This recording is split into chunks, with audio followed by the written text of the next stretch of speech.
dear students and viewers, welcome back again Lux classes. Today in this video lecture we are going to discuss about the component of an ecosystem. Under the heading of the component of an ecosystem, we have to discuss about the abiotic and biotic factors. So this heading, that is the component of an ecosystem. Before this, we have already explained about the concept of an ecosystem, in which we have to discuss about the basic concept of ecosystem, and we have defined the ecosystem according to S. Swaminathan along with the Epyodum. But today, when we are talking about the component of an ecosystem comprises of the abiotic component in the form of environment. जब हम पारिस्थितिक तंत्र के घटक की बात करते हैं तो जो इकोसिस्टम होता है, जो पारिस्थितिक तंत्र होते हैं, कंप्राइज माने मिलकर बने होते हैं। पारिस्थितिक तंत्र जो होते हैं वो अजैविक घटक से मिलकर बने होते हैं जो पर्यावरण के स्वरूप में होते हैं, एंड बायोटिक कंपोनेंट्स या जैविक घटक से मिलकर बने होते हैं जो कि ऑर्गेनिज्म के स्वरूप में पाए जाते हैं। So it is very clear that ecosystem is made up of two components. First one is the abiotic component that is present in the form of environment, and second one is the biotic component that is present in the form of organism. Now let us move forward.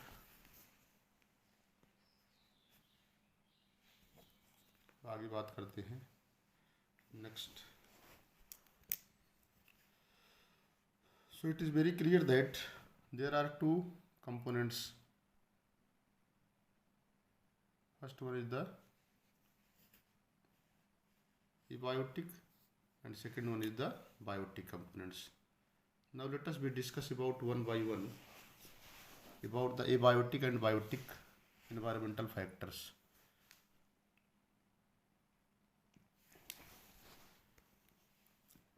It is very clear that ecosystem is made up of two components. First one is the abiotic component that includes the environments, and second one is the biotic component that includes the living organisms. First one is the abiotic components. Environments are abiotic component comprises of the habitat, abiotic substances and climate. अगर हम abiotic component की बात करते हैं, when we are talking about the abiotic component of the ecosystem, जब किसी भी पारिस्थितिक तंत्र के अजैविक घटक की बात करते हैं तो उसके अंतर्गत पूरा इन्वायरमेंट आ जाता है. In the abiotic component is present in the form of environment. इसके अंतर्गत आ जाता है हैबिटाट, वासस्थल, अजैविक पदार्थ आ जाते हैं, क्लाइमेट आ जाता है.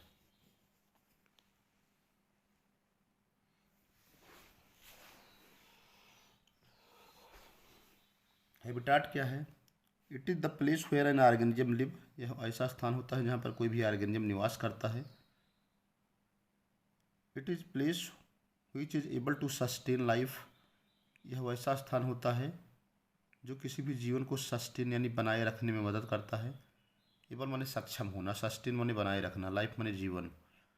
यह वह स्थान होता है जो किसी भी जीवन को बनाए रखने में सक्षम होता है. इट में भी एक्वेटिक या जलीय हो सकता है, जैसे पान से लेक है, झील है. डिटेज माने खाई है, सी माने समुद्र है, रिवर माने नदी है. इसके अलावा टेरेस्ट्रियल हैबिटाट हो सकते हैं, फॉरेस्ट है, जंगल है, विलेज है, गांव है, क्रॉपलैंड है. क्रॉप में होता है फसल का मैदान है. इस तरह से ecosystem is named accordingly on the basis of their habitat. इस तरह से इकोसिस्टम के जो नाम रखे जाते हैं उनके हैबिटाट के आधार पर रखे जाते हैं, जैसे forest ecosystem, grassland ecosystem, cropland ecosystem. तो the name of the ecosystem is mentioned on the basis of their habitat. आगे है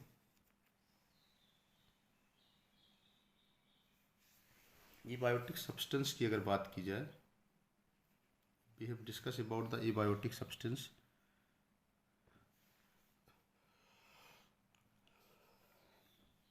These are essential component of the ecosystem. जितने भी एबायोटिक सब्सटेंस होते हैं वह इकोसिस्टम की आवश्यक घटक होते हैं. These include the substratum. इसके अंतर्गत सतह आती है, सॉइल मिट्टी आती है, मिनरल्स आते हैं जैसे कैल्शियम है, पीएच है, ऑक्सीजन है, कार्बन डाइऑक्साइड है, etc है. नंबर 3 है climate. These include the temperature. इसके अंतर्गत तापमान आता है, लाइट आती है, विंड हवा आती है, ह्यूमिडिटी आती है, रेन आती है, etc.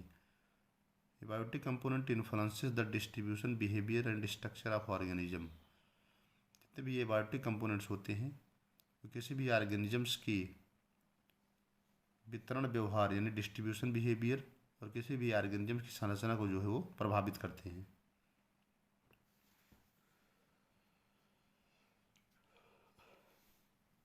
क्लाइमेट के अंतर्गत आपका टेम्परेचर, तापमान है, लाइट है, विंड है, ह्यूमिडिटी है.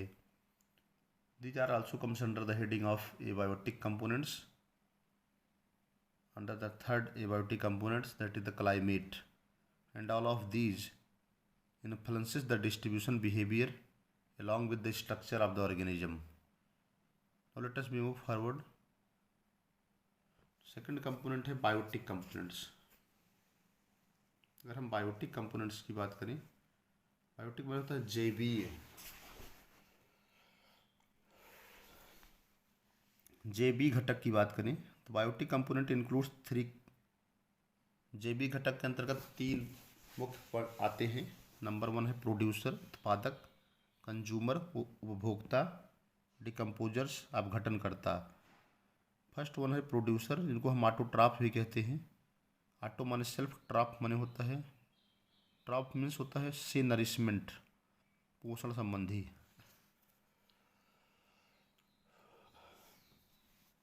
Autotrophs means those organisms they have manufacture their own food by the process of the photosynthesis.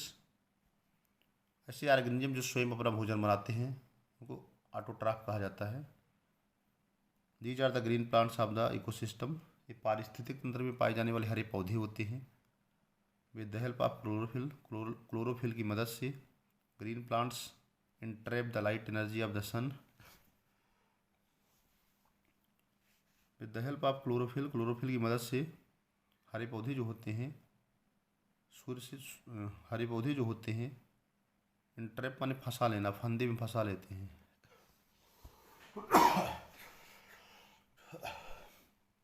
Green plants entrap the light energy of the sun.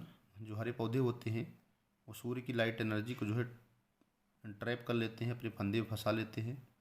And bind it by synthesis, synthesising the carbohydrate from the simple organic compound. और फिर इस light energy की मदद से, सूर्य की light energy की मदद से organic, simple organic compound carbohydrate को सिंथेसाइज करते हैं वाटर और कार्बन डाइऑक्साइड की मदद से. इस प्रोसेस को कहा जाता है photosynthesis. From the basic simple organic material. किससे सिंथेसाइज करते हैं? सामान्य organic. From the basic simple organic material मतलब होता है सामान्य कार्बनिक पदार्थों से, कार्बनिक पदार्थों से. आगे है इसके बाद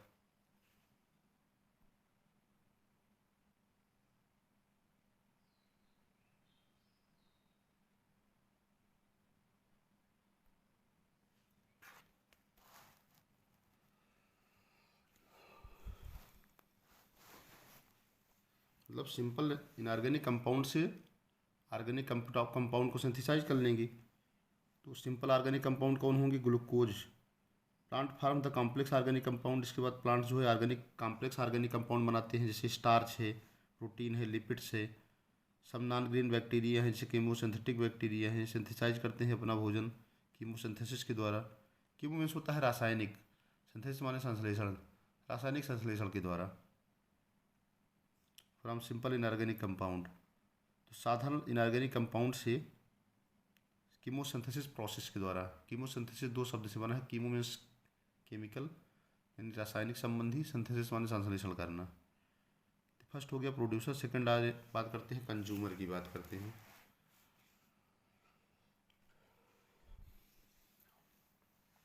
कंज्यूमर्स को हेट्रोट्रॉफ भी कहते हैं। हेट्रो मीन्स डिफरेंट, ट्रॉप माने होता है feeders. These are heterotrophic organism, it means animals. ये हेट्रोट्रॉफिक ऑर्गेनिज्म होते हैं, इसके अंतर्गत एनिमल आते हैं। Which are also called as micro consumer.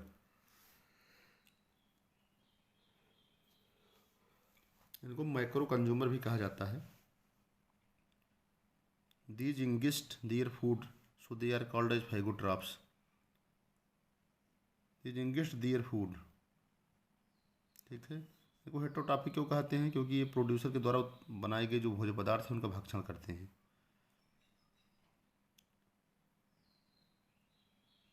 These ingest their food, ये अपने भोजन का भक्षण करते हैं, इनको फाइगोट्रॉप भी कहते हैं। Consumers are of following three type. Consumer तीन प्रकार के होते हैं। कौन कौन होते हैं?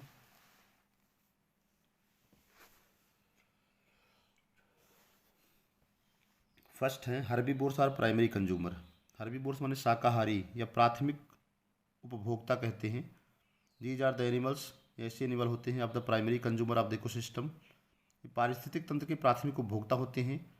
जैसे रैबिट है, डियर है, गोट है, गैटल है, ग्रास है, ग्रास हॉपर है। ये सब क्या हैं? Are the herbivores of the terrestrial ecosystem. ये सब स्थलीय परितंत्र के जो है शाकाहारी होते हैं कि हर्बीवोर्स होते हैं। हर्बीवोर्स का मतलब दो organism, they eat the herbs. तो कुल मिलाकर के ये टेरेस्ट्रियल इकोसिस्टम के हर्बीवोरस होते हैं।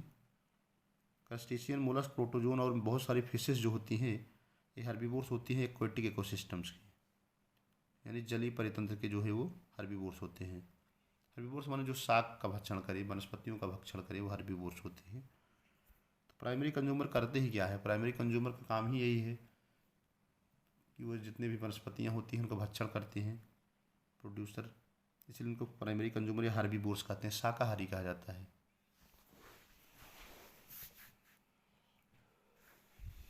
नेक्स्ट है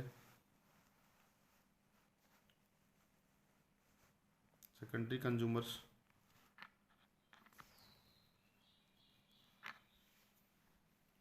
दीज आर प्राइमरी कार्निवोर्स, हमेशा याद रखिएगा। Secondary consumer is always the primary carnivores. जितने भी सेकेंडरी कंज्यूमर्स होते हैं वो प्राइमरी कार्निवोर्स क्यों होते हैं? क्योंकि ये जितने भी आपके हर्बीवोर्स होते हैं जो प्राइमरी कंज्यूमर होते हैं, जैसे जैसे आपका है रैबिट है, डियर है, कैटल है, गोट है, क्रस्टेशियन है, मोलस्क है, इनका भक्षण करते हैं। क्योंकि ये एनिमल की फीडिंग करते हैं इसलिए प्राइमरी कार्निवोर्स में आ जाते हैं। तो these are primary carnivores which eat the herbivores. इसके अंतर्गत प्राथमिक मांसाहारी आते हैं, इसमें आपके शाकाहारी हैं। इसके अंदर प्राथमिक मांसाहारी आते हैं जो कि शाकाहारी का भक्षण करते हैं, जैसे फ्रॉग है, फॉक्स है, सेंटीपीड है, फिशेस है, प्रेडेटरी बर्ड्स है, लायन है, टाइगर है। एग्जाम्पल है सेकेंडरी कंज्यूमर के। टर्टियरी कंज्यूमर के होते हैं। Tertiary consumers are always the secondary carnivores, ऐसे याद रखिएगा। फिर मान लीजिए इसके ऊपर अगर लॉन्ग फूड चेन है, लंबी फूड चेन है और क्वार्टनरी कंज्यूमर आ रहे हैं, quaternary consumers are always the tertiary carnivores. मतलब अब देखिए नेक्स्ट है टर्शियरी कंज्यूमर्स, इसके अंतर्गत आते हैं secondary carnivores. Tertiary consumers are always the secondary carnivores. ये तृतीयक उपभोक्ता तो होते हैं लेकिन द्वितीयक मांसाहारी होते हैं। विच ईट द सेकेंडरी कंज्यूमर, जो सेकेंडरी कंज्यूमर का भक्षण करते हैं, जैसे snake eat the insectivorous frog. जैसे सांप जो होता है वो इंसेक्टिवोरस यानी इंसेक्ट खाने वाले फ्रॉग का भक्षण करता है। फ्रॉग किस में आता है? सेकेंडरी कंज्यूमर में आता है। फ्रॉग किसको भक्षण कर फ्रॉग क्या है? प्राइमरी कार्निवोर्स है। फ्रॉग किसका भक्षण करता है? इंसेक्ट का। इंसेक्ट क्या है? प्राइमरी कंज्यूमर है। हर्बीवोर्स है जो शाक पात खाता है, घास पत्तियों खाता है। आगे बात करते हैं डिकम्पोजर्स या रिड्यूसर्स की बात करते हैं लास्ट में, और फाइनली डिकम्पोजर्स आ जाते हैं। You know about the decomposers का मतलब आपको पता होना चाहिए। डिकम्पोज जैसे क्वार्टनरी कंज्यूमर भी लिखा है। क्वार्टनरी कंज्यूमर जो है टर्शियरी कंज्यूमर्स को खाएगा, जैसे हाक है। हाक माने होता है पक्षी। डिकम्पोजर्स या रिड्यूसर्स कहते हैं। Bacteria, fungi, moulds are the decomposers are the reducers of the ecosystem. Bacteria, fungi, slime, moulds जो होते हैं किसी भी पारिस्थितिक तंत्र के अपघटनकर्ता या रिड्यूसर्स होते हैं। They obtain their food by breaking the complex organic compound from the dead plant and animal. ये दे ऑब्टेन देयर फूड, अपने भोजन की प्राप्ति कैसे करते हैं? जितने भी कॉम्प्लेक्स कंपाउंड होते हैं, जो सड़े गले पदार्थ होते हैं, जैसे कोई एनिमल की डेड हो गया या प्लांट की डेथ हो गई, तो वे ज़मीन पर गिरेंगे। जब ज़मीन पर रहेंगे तो उनको डिकेइंग करेंगे, उनको सड़ाएंगे, गलाएंगे। उनकी चूँकि जो डेड बॉडीज होती है प्लांट और एनिमल की, that is made up of complex protein, fat and carbohydrates. तो जो डिकम्पोजिंग बैक्टीरिया होते हैं उस complex form of the protein, fat और कार्बोहाइड्रेट का डिग्रेडेशन करते हैं, उसका अपघटन करते हैं। And they have converted them from the complex form to the simpler forms. During this conversion they getting their food in the form of energy. These are release in the atmosphere. वो energy atmosphere में release हो जाती है और utilise कर लेते हैं producer for the synthesis of the organic food. ठीक है, ऑर्गेनिक फूड के संश्लेषण के दौरान जो है प्रोड्यूसर यूज़ कर लेते हैं, और कुछ एनर्जी जो होती है वो डिकम्पोजिंग बैक्टीरिया भी यूज़ कर लेते हैं। Decomposers are also called micro consumers. Decomposers को माइक्रो कंज्यूमर्स भी कहा जाता है। Decomposers are also called as micro consumers.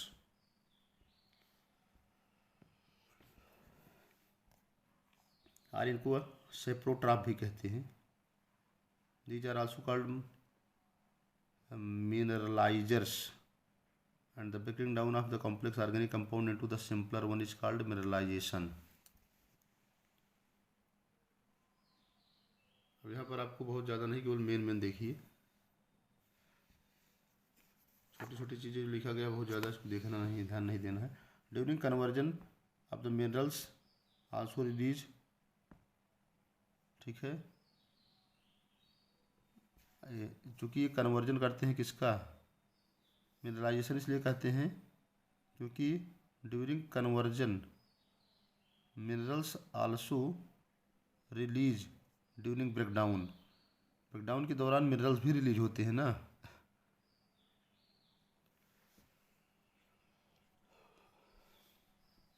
ये देखिए सोलर है, सन है, सोलर एनर्जी यहाँ से निकलेगी। ठीक है, सूर्य भगवान है, हिंदी में कहेंगे सोलर एनर्जी यहाँ से निकलेगी, आपको पता ही है। सोलर एनर्जी को कौन लेगा? The solar energy which is falling upon the sun, falling from the sun. इसको ग्रीन प्लांट्स जो होते हैं ट्रैप कर लेंगे। ग्रीन प्लांट्स जो है यूटिलाइज करेंगे 5 to 10% of the energy from the sun. उसके बाद सिंथेसाइज करेंगे organic food material in the form of by the process of the photosynthesis in the form of the simple organic compound. फिर उस simple organic compound का भाषण कौन करेंगे? Herbivorous animal करेंगे, प्राइमरी कंज्यूमर करेंगे। 10% ला के अनुसार यहाँ से 10% एनर्जी यहाँ ट्रांसफ़र होगी। फिर हर्बीवोरस को फीड करेंगे कार्निवोरस एनिमल, जो कि सेकेंडरी कंज्यूमर में आते हैं। हर्बीवोरस प्राइमरी कंज्यूमर में आते हैं। तो यहाँ से 10% एनर्जी अगले लेवल पर जाएगी। Each and every level there is the 10% of the energy is transfer from one level to the another level. All the energy which is manufactured by the producer during the time of photosynthesis, that is not completely utilized by the green plants. Some amount of energy will be utilized by the green plants for maintaining their metabolic process, and the rest and remaining energy that will be transferred to the next trophic level, that is the consumers, that is the primary consumers, that is the herbivores. And herbivores also transfer 10% of the energy to the secondary consumer, that is the carnivorous animal. Each and every level there is the transfer of the 10% energy according to the 10% law. 10% of energy transfer at every level. अब क्या होगा इसके बाद? Large animal है, large carnivorous animal है, tertiary consumer के पास जाएगी। फिर डिकम्पोजर्स के बाद जाएगी, और डिकम्पोजर्स जो होते हैं उसको, जितने भी लार्ज कार्निवोरस एनिमल होते हैं टर्शियरी कंज्यूमर लेवल पर, इनके डेड के बाद, इनकी मृत्यु के पश्चात इनको डिकम्पोज करने की और एनर्जी पहुंच जाएगी इन्वायरमेंट में। फिर से जहाँ से एनर्जी आई थी वहीं पहुंच जाएगी। इसको दिखाया गया है।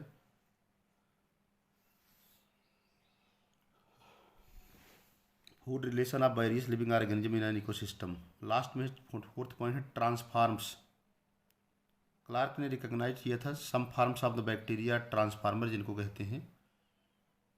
These act upon the decomposers, ये डिकम्पोजर्स पर जो है एक्शन करते हैं और डिकम्पोज करते हैं सब्सटेंस को, ट्रांसफार्म कर देते हैं उनको वेरियस फार्म में, ऑर्गेनिक और इनऑर्गेनिक सब्सटेंस के रूप में उनको चेंज कर देते हैं। कुल मिलाकर के ट्रांसफार्मर्स क्या है, क्लार्क नामक वैज्ञानिक ने रिकॉग्नाइज किया, यह पहचान किया कुछ बैक्टीरिया होते हैं जो ट्रांसफार्मर्स के रूप में होते हैं। ये जो बैक्टीरिया होते हैं डिकम्पोज्ड सब्सटेंस के ऊपर एक्शन करते हैं और उनको विभिन्न ऑर्गेनिक और इनऑर्गेनिक कंपोनेंट में कन्वर्ट कर देते हैं। So that's all about the component of ecosystem. In this video lecture we have discussed about the abiotic and biotic component of the environments. Abiotic and biotic components of the environments, that is very important topic. Under the heading of the component type of an ecosystem, ecosystem comprises two basic components. First one is the abiotic and second one is the biotic components, which we have already explained in this lecture. Thanks to all of you watching the video. Thank you. अगर आप channel पर नए हैं तो channel को जरूर like और subscribe करिएगा. Thanks to all of you watching the video. Thank you.